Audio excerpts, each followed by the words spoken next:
ilahiy tecelli kılkan bir muhitni berpa kılış arkalık dünya ve ahiretin bahtsadıza gelişimiz lazım demekçe. Cihat veya niyet bayken, ondaki cihatın aldan tayarlık boğan hicretten mevcuttur demektir.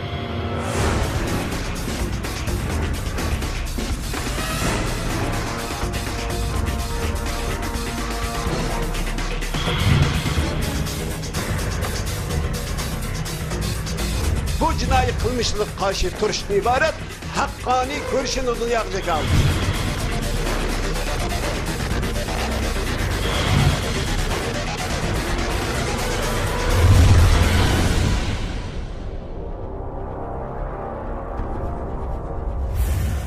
Assalamu alaikum hürmetli televizyon görüşler. Biz bugünkü o telefon ziyaretimizde Dünya Uyghur Kurultayı muavin reisi Ömer Kanat Efendi bilen Xi Jinping'in 25. yıllardan başlap Amerika'da ilip bağın resmi ziyareti hakkında sohbet edip varımız. Biz hazır bivasta Ömer Efendim hazır Amerika'da biz telefonda bağlandığımız hazır. Assalamu alaikum hürmetli Ömer Kanat Efendim. Ve aleykümselam. Qanday ahvalınız, ziyaretimizni qabul qilganligingiz uchun ko'pdan-ko'p rahmat aytamiz oldi bilan. Ben rahmet aytaman. Hurmatli Ömer Qanat efendim, 25 yillardan boshlab Xitoy raisi Xi Jinping Amerikada ziyorati bo'ldi va Amerikada faoliyat olib berayotgan, ya'ni Dunyo Uyg'ur Qurultiyi boshchi bo'lish bilan boshqa Xitoyga qarshi nurg'un tashkilotlar bu Xitoyning bu ziyoratiga qarshi albatta nurg'un faoliyatlarni olib borganlar namoyish bo'lsin. Aldı bilen ben sualımı Obama Xi Jinping uçuruşida Tibet meselesiga o'xshash Uyg'ur meselesini ochiq kun tartibga keldimi bu ziyoratda? Shundan boshlab olsam sizdan. Xi Jinping bilan Prezident Obama'nın birlikte Aqsaray'nınki boshchisida o'tkazgan muxbirlar kutib yig'inida. Xo'sh. Bu muxbirlarni kutib yig'inida shu Xi Jinping'ninki yanida turib Obama o'zi bu meselelerni, kişilik hukuk meselelerinin ochiq kun tartibiga kelganligini va o'ttirib qo'yganligini va Xitoy hukumatininki bu asonlik millatlarga u yerda yurgizayotgan siyosat to'g'risida bu masalalarni o'ttirib qo'yganligini, buningdan Amerikaning bearam bo'lganligini va shuningdek Amerikaning dastigining u yerdagi shu erkinlik, kişilik hukuk, insan hakları için faaliyet elip beriyotgan faaliyetlerge bo'lgan dastiginin tavranmas ekanligini ta'kidlaganligini Xi Jinpingning oldida turib aytdi. Bunun qaraganda albatta bu Obama'nın Xi Jinpingning yanida turib bu masalalarni ochiqcha o'ttirib qo'yganligi ifodaligini qaraganda Uyg'ur masalasi asonlik millatlar masalasi dairesi ichida tilga ilingan gap. Tibet albatta Tibetni oshkora tilga oldi.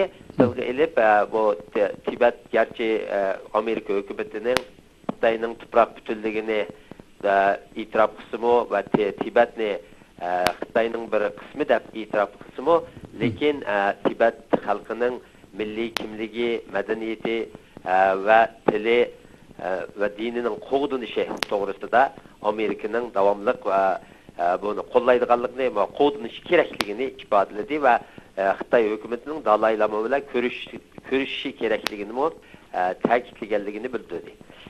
Hamda bu Tibet masalasiga o'xshash Uyg'ur masalasining buni albatta Prezident Obama yuzlagan muxbirning oldida, xalqaro jamoatning oldida shunda ifodaladi. Ya'ni Xitoy bu masalalarningki o'tirib qo'yilganligini.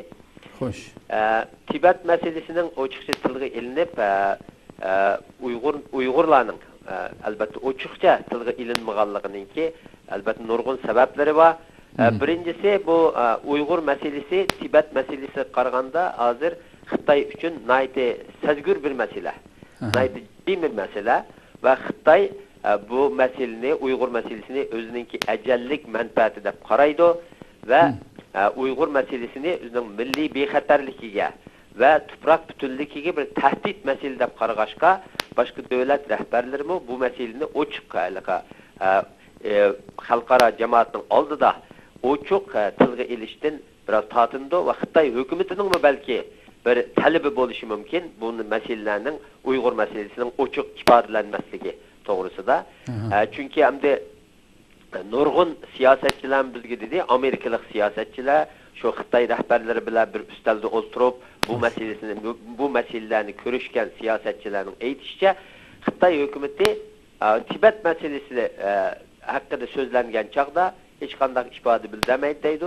Xitoy hayotlari, Xitoy rahbarlari uni anglaydi degan gaplarimizni Tibet haqida. Lekin Uyg'ur masalasi kelgan chaqda bu birdilla u yerdagi ustaldagi u havo o'zgaradi, bularning rangi tatiradi, naytin nervinlashadi, nayda ochiq kelib ketadi deydi Xitoy hayatining, Xitoy rahbarlarining. Buningki nimasi sababini bayon aytgandek, Tibet masalasi, Tibet Dalai Lama'mı o'ttir yo'l deb bir yo'lni tanlab, bu o'ttir yo'lning nimasi texmo iliqi ojizlashib, nega bor desanglar, hozir Xitoy hukumatı, nima Tibet hukumatı, hozir sürgün hukumatı Xitoyningki mushu tuzumi ostida hech bir avtonomiya talab qilib, shu Xitoyningki qonunlari doirasi ichida yashashga tayyor ekanligini, Tibetning Xitoyning bir qismi bo'lib, shu Tibet nima Xitoy territoriyasi ichida shunda yashashga tayyor ekanligini, buni qabul qilganligini ifodalamoqda. Xo'sh. Ammo Uyg'urlarning bo'lsa, talibi uningdan yuqori va u yerda vatanning ichida bo'layotgan kurashmi uningdan nihoyat ustun bir saviyada ilib berilayotganda, nurg'unlagan qon to'kilayotganda va qurolli to'qinishlar maydon kelayotganda, bu Xitoy hukumatı bu Uyg'ur masalasiga nihoyat jiddiy qarab, buni nihoyat o'zi uchun bir tahdid deb qarayotdi. Shuningga boshqa davlatlarmi bu masalani ochiq ifodalashdan biraz tortinyapti. To'g'ri.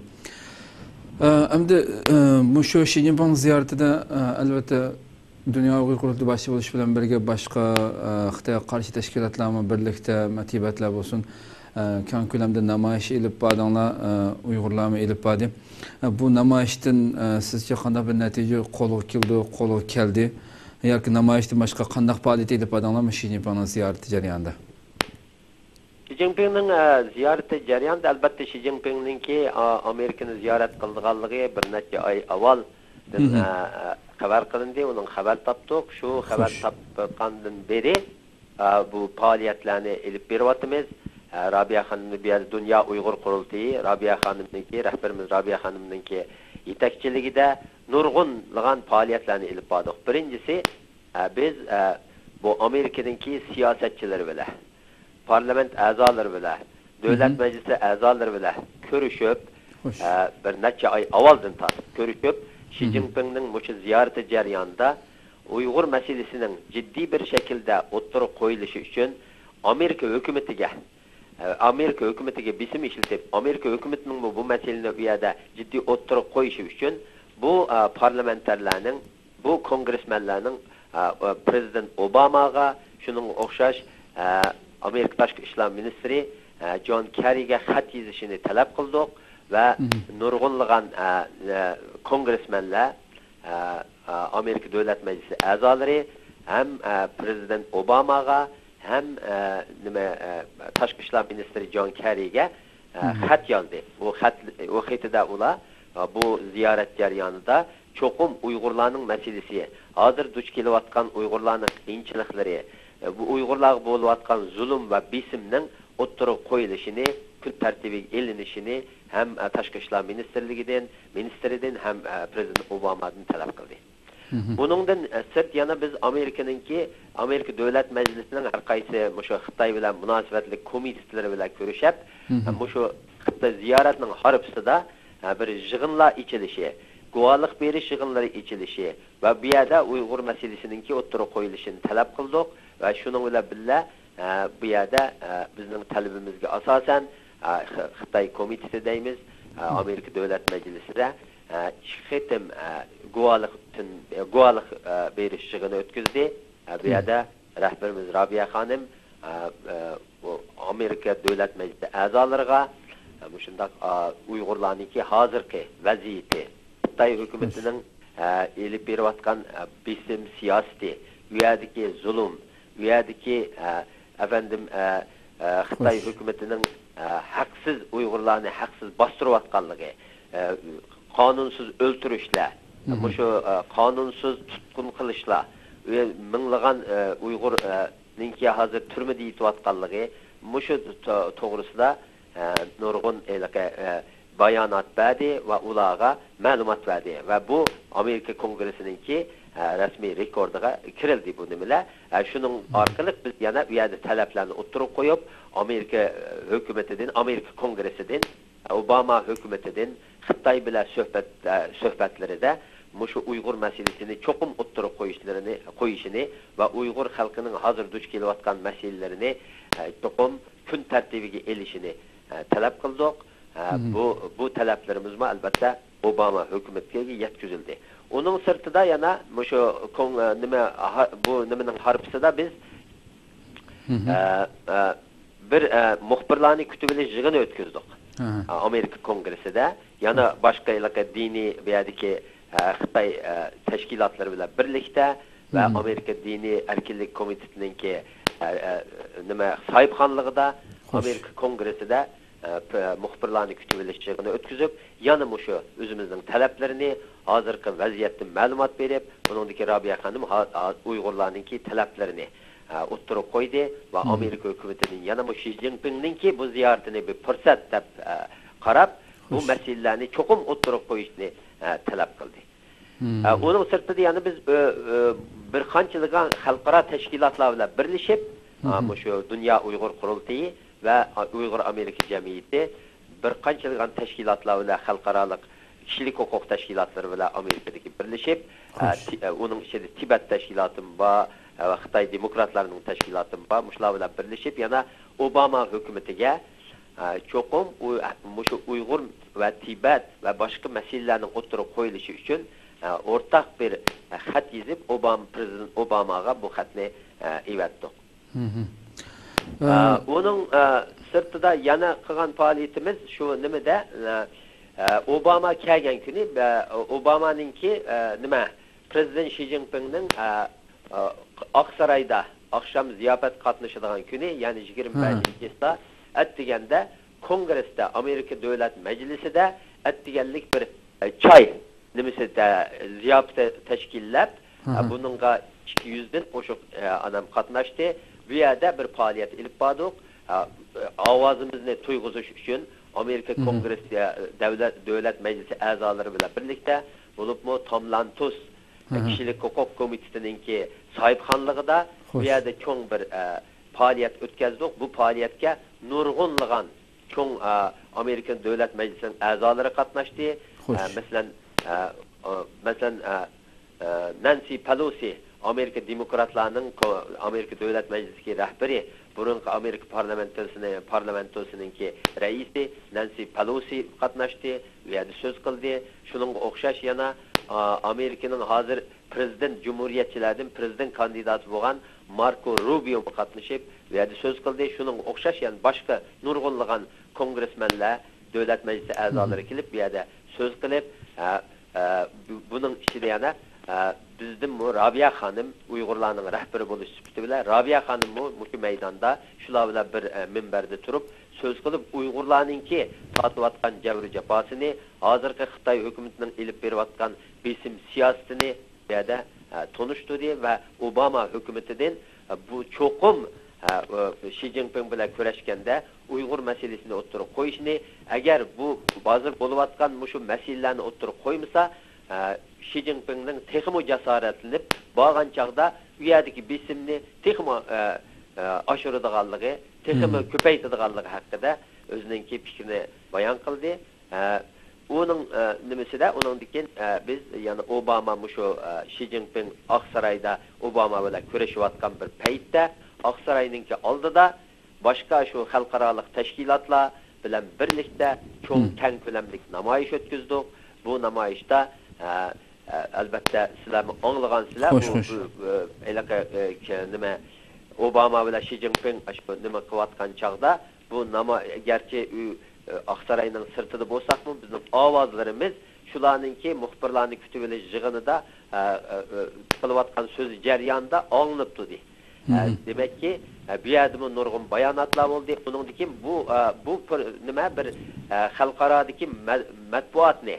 Muxbirlarning ki bu şu Aksaray'ın etrafında toplanışı sebep olan bir gün Xi Jinping bilan Obama'nın görüşüyotgan bu ali dereceli söhbeti münasebeti bilan nurg'ulg'an muxbirlar kelgan.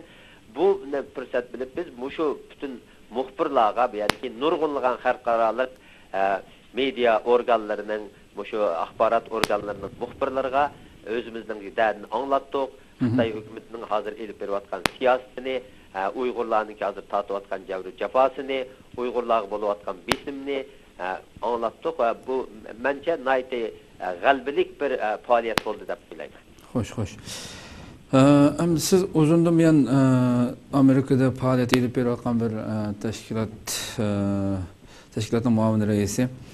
Endi sizce şu Amerika Uyg'ur masalasiga qanday qaraydi? Sizce mesela Obama'ningki davrida, Obama'ning davrining oxirlashishiga oz qoldi. Burunqi davrlarga selishtirgan vaqtida Uyg'ur masalasi Amerikada texnik kuchaydimi yoki biroz ojizlashdimi? Buningdan keyingi oldimizdagi şu Obama'nın davri tugandan hozirgi yangi nomzodlarning hammasi Xitoylarga qattiq qo'l bo'lganligini bildirib kelyapti mesela o'zininki xalq oldida so'zlagan so'zlarda Xitoyga qattiq qo'l qilganligini munosabatlarda bundaq bir so'zlar chiqib turadi hamda bu yana bir tarafdan yani Amerika xalqininki Uyg'ur masalasini tunishi qanchalik shu haqida bir fikr olsam. Endi burunqi nimaga selishtirsak, Bush davriga selishtirsak, albatta Obama davrida Amerika siyosatida biroz Xitoyga qarshi bir chekinish bo'ldi deb o'ylayman. Chunki prezident Bush Uyg'ur masalasini xalqaro bir masalaga aylantirgan prezident Bush. Chunki Pragda 2007-yili Rabia xonimni 56 davlatninki devlet başlıkları ninki huzurida Rabia Hanım bilan görüşüp, Rabia Hanım'ın ismini atab durup, Uyg'urlarning ismini atab durup şu yerda bu meseleni o'ttirib qo'ygan prezident Bush. Demek xalqaro bir sahnada Rabia Hanım'la tanıştırdı ve Uyg'ur meselesini tanıştırdı degan gap. İkincisi yana Rabia Hanım'ni ikinci qitim yana Aksaray'da qabul qildi. Ama Obama davri kelgan chaqda texcha biz yani Aksarayga kirishga muvaffaq bo'lmadik. Rabia Hanım Aksarayga kirmedi. Lekin ama başka nimalarda nurg'un albatta ilgarilashlar bo'ldi. Ama biz bu fırsatdan nimadan foydalanib albatta biz nurg'unlagan Amerika Davlat Meclisi'nde nurg'un faoliyatlarni ifodadik, nurg'unlagan kongressmenlar bilan kurashdik ve u nimada faoliyatimizni Amerika Davlat Meclisi'de güçlendirdik. Bu albatta bunun da Obama'nınki şu yeni hakimiyet kelgan chaqda Xitoy siyasetini yürgüzgen, Xitoy siyasetini idare qilgan, Xitoy qarata siyasetini idare qilgan insonlarning roli batdi. O bazı siyasetçiler nayte o Xitoyni biraz cho'ng biladigan siyasetçiler şu mazhab kep qilib, şu o'rin kep qilib bu nimada biraz chekinish bo'ldi. U keyin albatta bu xatolik albatta sezildi. Onundikin o kişiler o orundan uzaklaştı.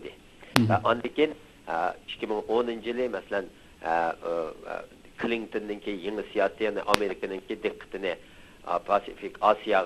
Pasifik qaratadıqanlığı haqqındaki elimidin keyin bu nima özgürüşki başladı. Hem de hazır Obama'nın tekrar davriga yana bir yildan oşuq zaman var. Bu zaman içinde belki Obama Rabia Hanım'ı qabul qilishi mumkin, ko'rishi mumkin. Bayanman degandek bu Uyg'ur meselesine ait sezgür bir mesele kelgan chaqda kelib qolgan va Rabia Hanım'ı şu hareketning rahbari deb tonilg'ashqa Rabia Hanım bilan har ko'rishish bir siyosatchiga nurg'un nimaga nim bo'ldi, mal bo'ldi. Hamda Xitoy buningga nayt qattiq inikas bildirdi, nayt qattiq reaksiya ko'rsatdi. Shuningga davlatlar buningda biraz ehtiyotchanlik bilan harakat qilyapti. Albatta bu ama buningning o'zgardiganligini bilamiz. Chunki oxirida bu mutaxassislarning nurg'un mutaxassislarning da'vati oxirida Amerika bilan Xitoy bir to'qinishga qarab mangdi. İqtisadi jihatdan bo'lsin, harbiy jihatdan bo'lsin, hozir Xitoyninki atrofidagi davlatlarni tahdid qilishi, masalan bu da Amerika prezidenti Obama nayt ochiq u yerda isbotini bildirdi Xi Jinpingga bu Amerikaning o nima suvlarda, xalqaro suvlarda, xalqaro huquq doirasi ichida har qanday yerga Amerika kemalarining bora oladiganligini, aeroplanlarining ucha oladiganligini, Xitoyninki shu har qanday nima yasab oral sunniy orollarni yasab u yerda aeroplan harbiy bazalarni qurishning to'xtatishini ochiqda bildirganligini ifodaladi. Shu demakki bu Xitoy bilan bo'lgan iqtisodiy har sohadagi raqobat kundan kunga kuchlanadi. Bunga qarasak, ya'ni kelgusida Uyg'urlarga bo'lgan dastakning Uyg'urlarga bo'lgan qo'llashning texmo aşıdığanlığını, texmi köpeydiğanlığını ümid qilamiz. Çünki sizmi degandek yeni prezident masalan kandidatları nayta Xitoy qarshi ochiq maydonlarni ifodalavatıdı. Masalan Demokrat Partiyadan masalan prezident bo'ladiganligi ya'ni bizce nayta çok ihtimalli bo'lgan nima Hillary Clinton Xi Jinpingga nayt qattiq bir nima yozdi. Sizlarga xabaringlar bo'lganda, buni nayt o'g'ilg'ili qo'zg'ab ketdi. Xitoyninki Clintonga qarshi cho'ng bir qaralash kampaniyasi boshlashiga sabab bo'ldi. Chunki nima Hillary Clinton Xi Jinping bu yerdan Washingtondan New Yorkda Birleşken Devletler Teşkilatı ichida bir ayollar konferansı, ayollar huquq haqida bir konferansa sahibxonlik qildi. To'g'ri. Bu qiluvdi, bu endi bu Hillary Clinton bir tweet yazıp Xi Jinping'e dedi, sen o'zingning davlatida ayollar huquqi uchun kurash qilgan ayollarni, ayol advokatlarni apirib turmaga tashlab, bu yerga kelib ayollar huquq haqida konferansiya qatnashing, sahibxonlik qilishing bu numussizlikdir dedi. Yani nayeti cho'ng bir yani bir davlatning nimasiga qarata cho'ng nayeti ig'ir bir so'z bu. Mushunchalik nimada bo'lgan, hassas bo'lgan Xitoyga qarshi bir insonlar siyosatchilar hozir Amerikaningki prezidentlik prezident bo'lish uchun, Amerikaning prezident bo'lish uchun o'zini kandidat ko'rsatyapti. Shuningga biz endi kelgusida bu nimani mushu prezidentlar, mushu hukumatlar o'zgarganda bundaq kandidatlar prezident bo'lib saylangan chaqda siyasetning Xitoyga qarshi siyasetning texmi qattiqlashadiganligini ve bizge texmi yaxshi fursatlarning o'tirg'i chiqadiganligini umid qilyapmiz. Ahirda sizga yana bir savol so'rasam, sizga ma'lum davlatlar orasida do'stlik bo'lmaydi, manfaat bo'ldi degan qoida bormi siyosat nimasida? Hamda Amerikaning Xitoydagi iqtisodiy manfaatlarini aytib cho'ng, ya'ni Xitoydan elayotgan iqtisodiy manfaatlarmi? Bunun asasen kelgusida bugunmi Xitoy monayeti dünyanın nurg'un şirketlerinin yerleşken dünyanın ikinci iqtisodiy kuchi deb mengayotgan oxirgi yillarda iqtisodiy ojizlashga boshlab mangan bo'lsa-mu, kelgusidami yana har qanday davlat eng oldinda o'zining manfaatini o'ylashi aniq. Shu iqtisodiy manfaatni deb kelgusida mayli kim kelsin yani Amerikaga shu Uyg'ur masalasini bunu butunlay bundan yüz örüş ihtimali var mı mesela özünün iqtisadi menfaati üçün yüz örüş ihtimali var mı? Şundaqla Amerika'nınki Tibet meselesi bilen Uygur meselesinden otur ikisininki qaysiga bakrak ko'ngil bo'ldi Amerika. Muştan bilen tugetsek. Tamam. Ben de Amerika Tibet meselesi Uygur meselesi desek ya ikisi arasında bayan dep öttüm bir fark var. Birincisi elbette Amerika'daki insanların köpü Tibet meselesini biliyordu. Uygur meselesine qaraganda Tibet meselesi keng kölemde halk omma tarafından bilingen bir mesele. Çünkü bununki bir uzun bir tarihi vardı. Neçe 10 yıllardan beri Tibetlikler Amerika'da faaliyet edip bağlan, Dalai Lama şu 1981 yılı keptike Amerika'ya tunca katı. Çağdı kelgen çağda deydi, Dalai Lama'nı mı karşılaydıgan adam yok. Bir tane kongresmen çıkıp karşılap ekiriptike ve muhbirlarını kütübeleciğine açsa 2 tane muhbir keptike şu çağda.